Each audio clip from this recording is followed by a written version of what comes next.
How do you write? How the craftsmanship? It's different every time. Sometimes I hear a piece of music, a phrase, a melody of something, and it will inspire some lyrics. Sometimes I'll just hear a melody in my head and I'll go to a musician, because I'm just learning how to play guitar now finally after all these years, but I do rely heavily on other musicians. And I'll hear things in my head and I have to sing it to them, and then they have to play it, and then I write the words to it, so it takes a long time. Do you have like a notepad with you in the car? Absolutely. I'm always jotting things down and so you're not plagiarizing great novels and articles I read in newspapers. Do you? Yeah. Yeah, of course. But do you believe in that it's not that original anymore to what? To write music, and that you actually can use with the sampling, and we're going a bit further? Yeah, but you still have to come up with the music. I mean, music's never going to go away.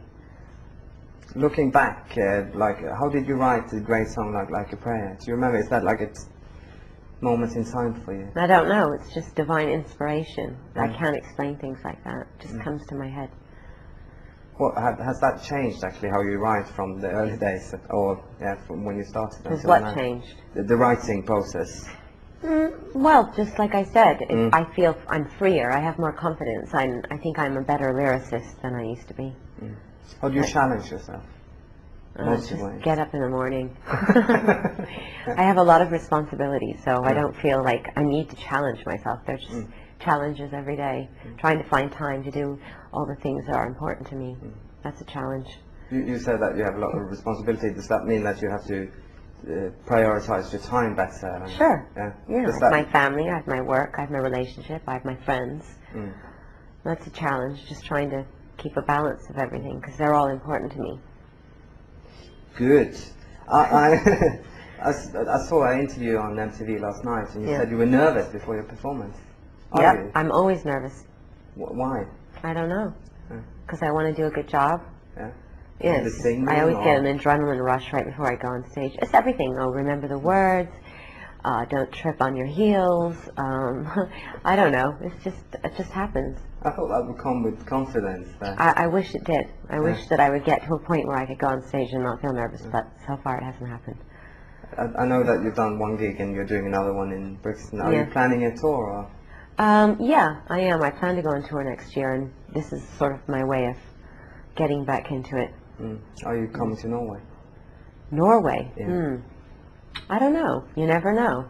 Never say never. Do you have a good venue for me to play in? Oh, excellent. Really? What do you have? Like sports arena, stadium, what? I'll make something for you. Okay, you'll build something for me. Okay. Cool. I saw you on Letterman. Brilliant performance, by the way. Thank you. You said that you weren't a teenage rebel.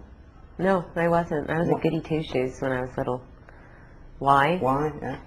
Because that's the way I was brought up. I had a very strict father, and I went to a Catholic school, and I think it was a bit of a reaction to my older brothers, because they were really wild and undisciplined, and I wanted to be the opposite. I wanted to be my father's favorite child, so I was a really good girl.